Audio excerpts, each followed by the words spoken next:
man I met tried to take her for his own, tried to dig it out for his own worth. Leave me alone and throw me to the dirt.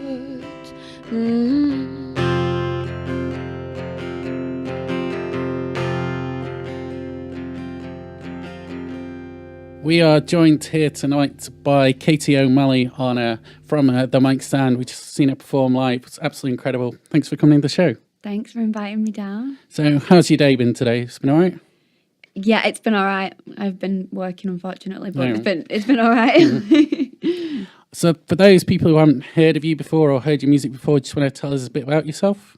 Yeah, so my music started off quite folky, but now it's definitely an Americana kind of sound. I have a full band and they bring it to life. Sure. Got some nice bluesy guitar riffs in there. So yeah, it's definitely taken form into more of an Americana. So we just have a solo set tonight, but just want to give a quick shout out to your band members. Yeah, so we've got Christian, he plays bass. Toby Afolabi, he plays keys. Jack Wilde plays lead guitar, and James Gaskell, he plays drums. So have you always been a guitarist, or have you played a whole bunch of instruments? No. Some people I'm sure that you've had on here and they're multi-talented, but no. I wasn't even like, I couldn't play a thing until I was 17. Wow, really? I didn't even really sing that much, like being from really little. Like a lot of people you hear and they say, oh yeah, I started singing when I was like 3 years old. That was not me. I didn't start singing until later. I could not sing. Like, so what drew you to your stage and then performing? And well, I always did dancing from being really little, so I'd always been performing. And I did a lot of acting, like musical theatre kind of shows, but I'd still be like, I don't want to sing. Sure. I just want to do the other stuff. Right.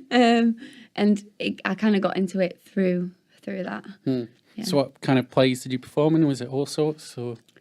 I did Little Shop of Horrors at high school. And like did some Shakespeare plays and things like that. I went to a theatre workshop place and we put on a lot of shows. I would do like one every few months. Sure. We did all sorts. But so when you were first starting out as a musician, was there anyone you really inspired you? Oh yeah, because I was always into music, even though I couldn't play it. I just and then my dad was always playing like soul and Motown records growing up, so I listened to a lot of that and was like wishing I could sing like Aretha Franklin or have as much like like that kind of performance edge that Otis Redding has.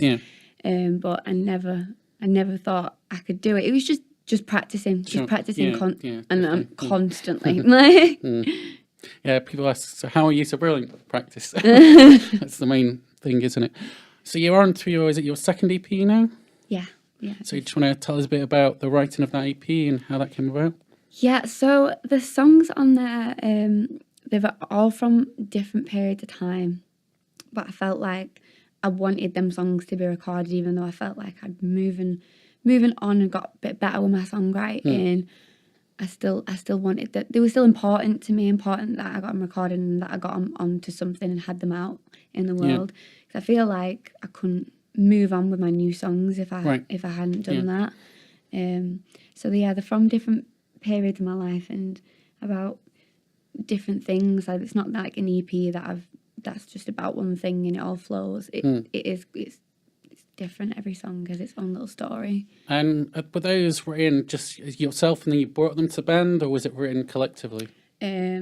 Most of them were written. They were written on my own. I usually write on my own and bring it to the band, and they put their parts in it and say like, we'll say like, what do you think of this? And we'll all have an input on it.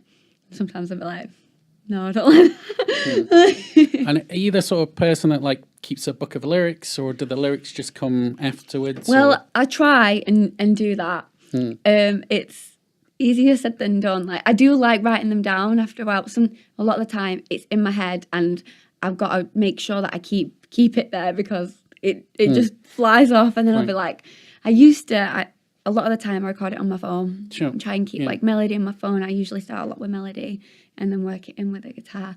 But I'm very bad at losing, well, very good at losing my phone. And I get really distraught and I'm like, oh, my song melodies have gone again. I've just got a new one, so I'm praying that I don't lose this one. I'm on like my 5th phone in a year. I suppose if they were catchy enough, you'd remember them and well, stick with that's you. what I try and say, and that's how I try and reassure myself. Like, can't have been that good if you can't remember. Plus, they can grow and change, and you might suddenly realize, oh, that's from an old one or something. You do. Like, there was one of the songs on the EP, Back Again. Not that the melodies changed, but I was playing, that's one of the oldest songs on there, and I was playing that with the band, and it was all right, but it was a bit, I don't know, I just kind of plodded along, and then I kind of forgot about it, weren't really playing it in the set, and I brought it back, and we had James just started doing this. I asked him to speed up on the drums, and it just brought it to life. Yeah. I did quite realise when I saw you live, you did the live EP launch at the Eagle Inn. There was a lot more, like you could actually dance to them now. Yeah. They're a lot more upbeat and a lot more going. Trying to go more in that direction. I still love doing like the mellow kind of stuff, sure. and it has its place.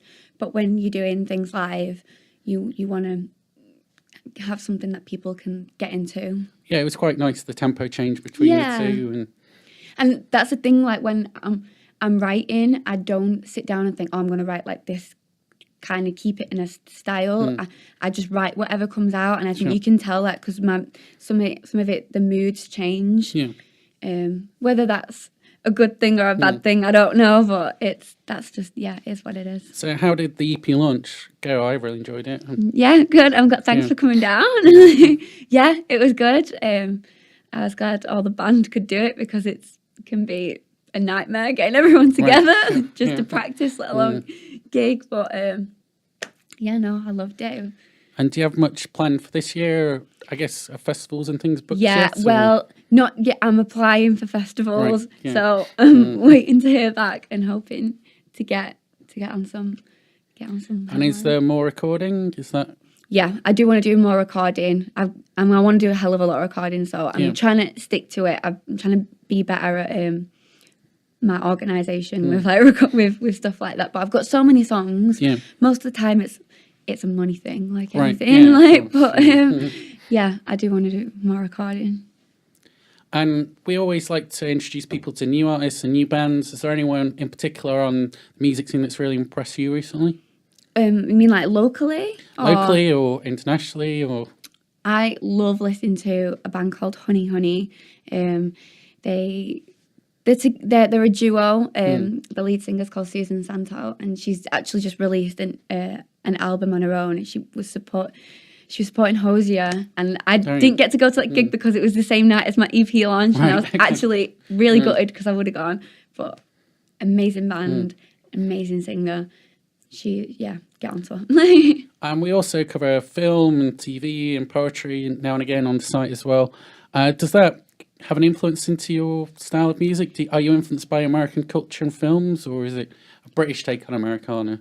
No, it's more of a British take. Though I do watch a lot of Americana kind of films, but I wouldn't say when I write, I don't really like take it straight from it. It's kind of all subconscious. Yeah, sure. And it just happens, just comes out, and then when I look back at it, I go, oh yeah, maybe that was about that I watched or something like that. But yeah, it's more of a British take on it.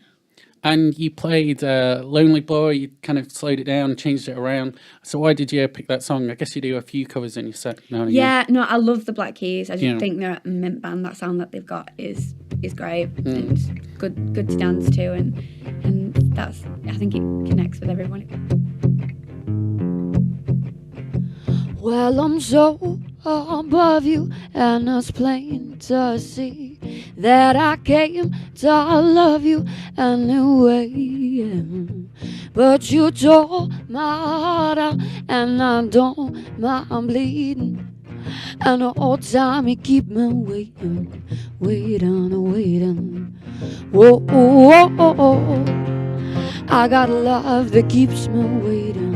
Whoa, whoa, whoa. I got love that keeps my weight on. lonely boy. I'm a lonely boy. Whoa, whoa, whoa.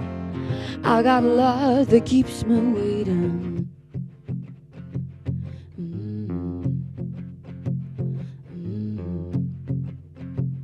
Ooh.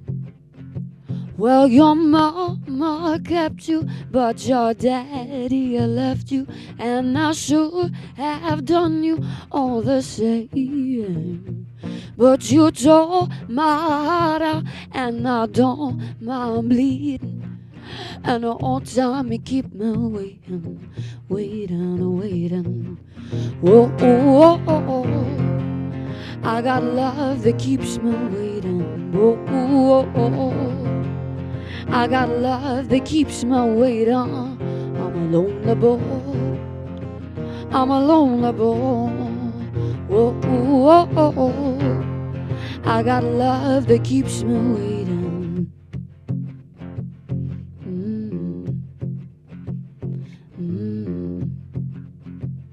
Ooh.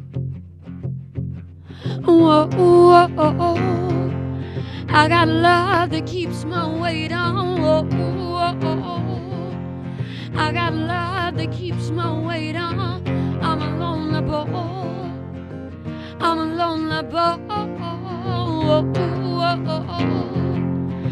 I got love that keeps me waiting. Whoa, whoa, whoa. I got love that keeps me waiting. Whoa, whoa, whoa. I got love.